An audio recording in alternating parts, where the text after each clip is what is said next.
Hey guys, this is Andrei, a certified translator and a real estate concierge. And, well, that's an update about local goings-on, a few thoughts about what's going on in the world. Your feedback is very welcome, your donations are much appreciated, guys. Many thanks to my patrons, many thanks to the guys who are channel members. There is an option to buy a $3 or $9 channel membership monthly and basically support the content and make me feel I'm useful, of some use to you guys. Thank you for that. Comment down below. Let's get started. Before we get there, it's not a media release, it's just the way I read the headlines that are occasionally twisted. I digested those, and this is my rather biased view on how things are.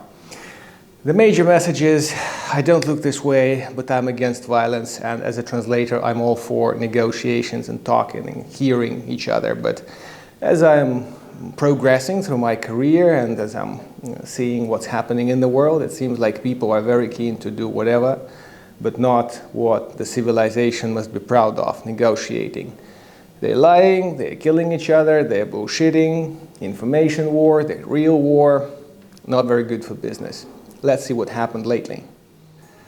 Well, ironically, in light of the recent goings-on around the world, let's say, Belarus seems to be a very safe place to be. There is no war, there are no terrorist acts, very high street safety, and providing, of course, you don't have any, let's say, aggressive political agenda, the place is just ideal for any Westerner for almost any Westerner to relocate, because some of the Westerners may be feeling a bit different about different things. Here we have those classical family values, we have pretty much outlined seasons, somebody likes to have summer all the way through and things like that. So we're not troubled with the migrant issue either.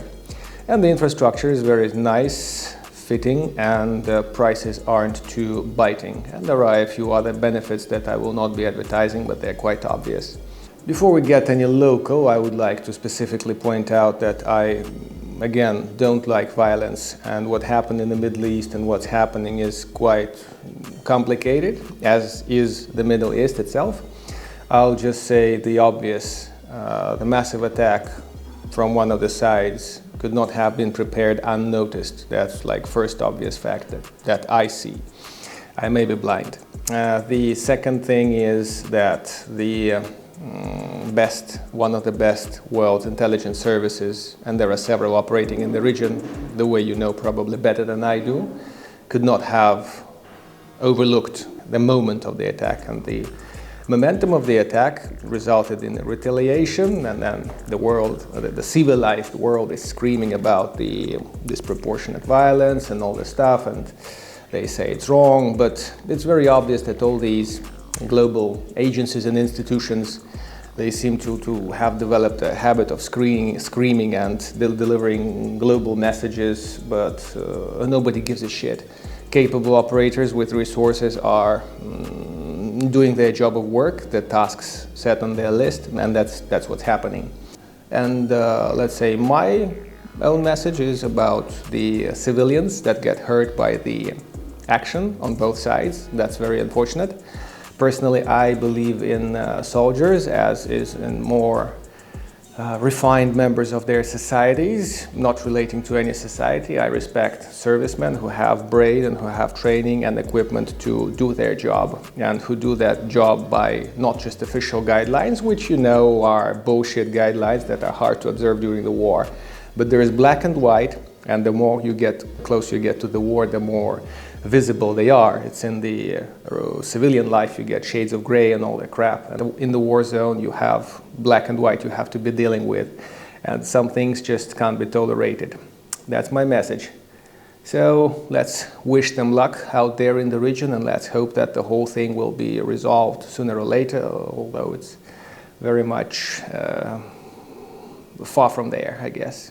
It seems Belarus is still kind of easy to reach. Overland, you most likely will need a visa unless you wish to visit the West, which is visa-free, or you can fly in and then necessarily fly out. And this will allow you about 30 days without visa in the country. If you check the respective video, I'll leave it in the links below. That's how you can see the country. Western border is still open, and some people come through the land border from Poland, some from Lithuania. Non-EU citizens cannot easily enter Poland after they leave Belarus. Going from Belarus to Poland for Americans, Canadians is a very, very challenging thing. Comes as is without any reasonable explanation from the border control. And recently we had a poll in the group. By the way, join the group for in Belarus. You'll get the local feeling of the local life with the expats answering your questions, not just me. It's over here. We had a little poll going, and most of the people settled on taking a bus from Vilnius. Border crossing is always a lottery, but mostly you get through, and it's not really hurting too much. I forgot to mention that I was on holiday in Russia, which is one of the very few destinations open up to a democratic Belarusian these days, where I don't need a visa and everything, and I would say their sanctions really aren't damaging them too much. On the shore of the Black Sea, I checked the prices, not checked into the Hilton Garden something. So Hilton is okay with the war, it seems, which is happening just across out there from the Black Sea. And the price was 15,000 rubles per night, which is a bit biting on my personal budget. So, well, of course, I just stopped at that point. But Hilton is there. All the Toblerone chocolates that officially left Belarus and Russia, or mostly Russia, all the Ritter Sport German chocolates that cost twice as cheap in Russia now than they do here in Belarus, and they're all here and there. All the Belgian and German cigarettes and cigars and countless other things, not to mention their slightly relabeled cola tastes pretty much like regular cola, especially when it's you know, cool. And they also don't mind smuggled Turkish labeled Coca-Cola as well. So in this respect, they are pretty okay. Speaking of finance in our country, dollar is going up rate-wise, so real estate sellers may be confronted with that issue, having to lower their pricing or just putting their deal on hold. It's not a dramatic increase, it's just roughly 3.3 rubles against the dollar, but there is a trend of basically climbing up the ladder following the Russian ruble. At my favorite food place, Komarovsky Food Market, there are empty stalls even on weekend, and the redfish places, which were quite popular on weekends, are now pretty like half vacant. So it's about the people's level of living and the people's shopping cart, I guess, which is getting thinner. Tell me what kind of prices you wish to know about. I mean food prices, not real estate prices. There was a video about that the other day. And we will make some kind of a shopping visit, maybe with one of the local bloggers, maybe on my own. I'll tell you how much you have to pay and for what. Maybe sometime later we'll make a video about the local salaries. It's a bit hard to approach people and tape them about how much they earn, because everybody seems to be keeping it as a very private and intimate knowledge. In my personal understanding, and that may be a bit stereotypical, doctors and teachers are the worst paid professionals. And to know how much they earn, we'll probably have to marry some of the guys who can talk with some newspaper headlines or newspaper ads, classifieds, where they are recruiting people. So we'll see how much money is offered to these and those guys. Compared to salaries, pensions are much more miserable. It's roughly 700 rubles per month on average, maybe even less than that, roughly 250 US dollars. And now the girls can retire age 58 and boys retire age 63. Statistically, it was announced that boys live as long as 68, 69, but it feels like we depart to a better world aged about the same, 63, 64, I mean boys. That's how you get a lot of old ladies. It's called babushka. I'll put the transcription here. That means an old lady. There are more of them obviously here. Some 3 million people in Belarus out of 9 million total is actually pensioners. So that's the economic balance that we're getting. But aging is a worldwide trend, so I'm not saying we're just aging and dying out and it's unique to Belarus. That's not true. On my channel, I announced that it's now time to pay your property and your car taxes, and the annual taxes that were introduced for properties and for the cars actually a couple of years ago Roughly, in my case, it's a house and land 1 hour away from Minsk, southwest, Stolpci. I'll put the name somewhere here. That was $5 for the year, literally for both land and house. And in Minsk, one apartment could be roughly $20 for the year. It's all announced in one's personal tax cabinet online on the website. And basically they're now trying to make it one single amount to pay, but that's going to be from next year. The payment deadline is the 15th of November. Speaking of taxes, they seem to have agreed on the new country's budget for the next year, and the income of the country is going to be 4.33 billion Belarusian rubles. You'll convert yourself if you like, and 2.2 billion rubles out of that is filled with penalties and charges of all kinds. Here, business normally pays like 5 or 10 times of a fine or a penalty that any person does for the same kind of a violation. So businesses here are unlikely to have a super bright year ahead of them, especially given that exports are now troubled and imports and all the foreign payments are now troubled.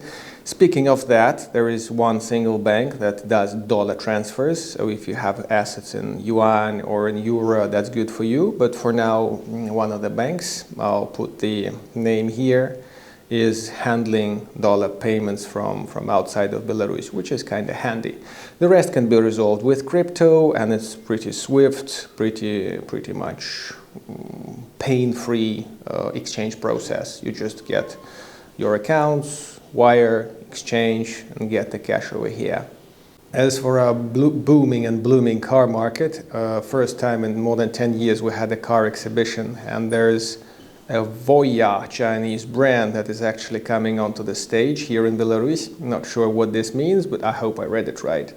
And there's Ecolines, and they are keen to spread the dealership across the country. So now that all the German cars are gone from Belarus, let's call them generally European cars, it's a bit of a bugger to actually buy yourself a car, be that a new car, brand new, because Chinese have pretty bad delivery terms, several weeks to several months, I understand. Geely is the main brand that is actually assembled here, but they don't seem to be rocking and rocketing. They just make their several hundred cars a month, and mostly they are purchased by state institutions and agencies of different kinds. So it's kind of turning into our new Volkswagen of sorts. Speaking of this, many foreigners here, let's say several cases I heard of, they are very much high about buying a car from some dealer, and the dealer is the brand dealer that actually has official shop and where they sell officially supplied cars. The dealer that is not a dealer, but the foreigners call it that way, some kind of crooks that have a shop and the parking lot next to it, maybe even a little cabin for an office where they make these deals.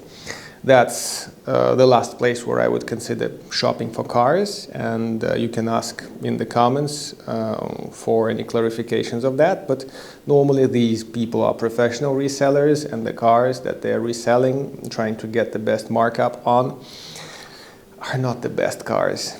One of the options here is to get a car from America. So I have this interesting thing that there is an American in town who is looking to buy a family car. And I'm saying, look into getting a car from America. So somehow he's good at figures, of course, at maths and all. He tells me that shipping a car from America without clearing it with customs, meaning it will be on American plates. He'll buy it there, he'll boat it here, and he'll be rolling on it, paying for the toll roads, which is an admirable way of saving some few $1,000s. It's quite a few $1,000s if it's a car around 5 years old. But he says the figures aren't matching. Maybe he's looking in wrong places, but there are companies here that import American cars, maybe slightly smashed, but not necessarily the total loss kind of cars, fix them, and the end buyers are happy driving them around. Although my mechanic is skeptical about the parts supply, but I guess you just have to pick something mass-made, not some unique car, some Pontiac, so as to not look for headlamps for half a year. Recently I released a video about Livada neighborhood, so it's a nice neighborhood which even got some kind of a award this year, like neighborhood of 2023 or something. So like I concluded in my video, it was a pretty nicely designed, almost well located neighborhood. Maybe at some point I'll hook up with the developer sometime down the week and make a video about how they see life and what kind of success rate they have and what kind of designs they're still offering, like black wall or ready-made flats or something. Tell me if you're interested in such videos. I'll try to shake hands with some developers here in town based on this. Well, the government guys are trying to get the IT brain back into the country, the general climate. Now here we touch upon politics briefly, very carefully over here, to say that they're not succeeding, and statistically it doesn't seem to be a revival of the high technology park over here. Most of the IT brains were shocked by the 2020 and 22 events. So generally they're mostly creating in Poland and Lithuania now. Lithuania handsomely benefited from that exodus, and some of their top taxpayers are IT companies over here. Some foreigners I consult by means of bringing in lawyers and accountants, of course, about high technology park membership. They see some open opportunity here, vacant places, and it's just about building the right logistics between the Western customers that can't tolerate buying something from Belarus and producing something in Belarus and getting it to the Western customers under the right label. Now, things I'm saying may be a bit confusing, maybe just as confusing as the West being able to buy Turkish oil, except it's just a label on the Russian oil that they were buying by the thousands and thousands of barrels and cheerfully relabeling to make it more democratic before the good Westerners can make use of it at the cost of the final taxpayer, I guess. A bit more of social news. There was a car accident lately in one of the provincial cities. Some 27-year-old guy ran over a 23-year-old girl. He had a 2.4 promille drunk level. I'll put the scientific figures over here. We have a 0.3 promille drinking limit, so that's like a glass of beer depending on your body mass, I guess. And first time they take away your license and you have to pay a big fine. Second time you get caught like this, they take away your car and jail you. By the way, they take any car you were driving, even if you were driving a tank or a bulldozer. If you get caught drinking second time and driving, that's what they take away and then auction away this vehicle, essentially. Haven't heard of any tanks sold this way, but maybe there were some cases they'd never published about. Point here is that some of the traffic cops told me that foreigners, their most popular sin here is drunk driving, because technically they don't really lose the license, they kind of lose it, literally. But then they go to their home country, report the lost license, and cheerfully drive again. So that's not a problem for them. They're considering an interesting innovation here in Belarus. You must have noticed that drivers are kind of careful and they let pedestrians through. That's because by law, drivers and car owners bear the maximum responsibility, even if there was a drunken pedestrian, even if there was some godforsaken place where you were driving most carefully and the accident happened not through your fault. That's the thing you will regret for the rest of your life if you're a car owner or if you were a car driver. So car owners must refund in all cases. That's something they want to reconsider and change, sharing responsibility with the pedestrians who were really guilty of an accident. Some 38-year-old lady in a city in the West made a correction to her sick leave. Over here, there is a big deal about paid sick leaves. I'm not sure how much of a thing it is in the West. Here, depending on the employer, of course, you may feel more or less sick. So when you want to have a few days off, you just go to a doctor and say, well, I kind of still feel unwell, I don't want to go to work. So that lady corrected 29 out of 24. 24th was her deadline and time to go to work, but she made this correction and it's a criminal responsibility. Sometimes they correct medical driving certificates like that. People just correct a little date and they have to skip the commission for another year or two. Normally the cops track them and there is an ugly fine and penalty for that. Last issue to discuss today is currency exchange. Many Westerners that bring cash still don't take into account a bank policy, and the banks here don't really like pictures with bills with smudges, some handwritten pictures, notes, dog-eared, torn slightly or dramatically. The bills ideally have to be crisp. I believe I mentioned that in my travel guide, so you may see the video about travel advice to Belarus 2023. I guess it will soon be 2024, about the same spirit. And that's about it. When you bring cash, you have to declare over $10,000 in writing through the red channel, but you don't have to disclose the source of income unless it's $100,000. Check that with the customs website, by the way, be careful. That's about it for now. The headlines are mostly boring, so let's keep them for the next time. Thank you very much for your questions down below, for your feedback, for staying with the channel, and at some point I'll be happy to see you either in town for a casual cup of coffee or for the expat meeting. I'll announce one next one coming down below. Cheers from Minsk. See you later.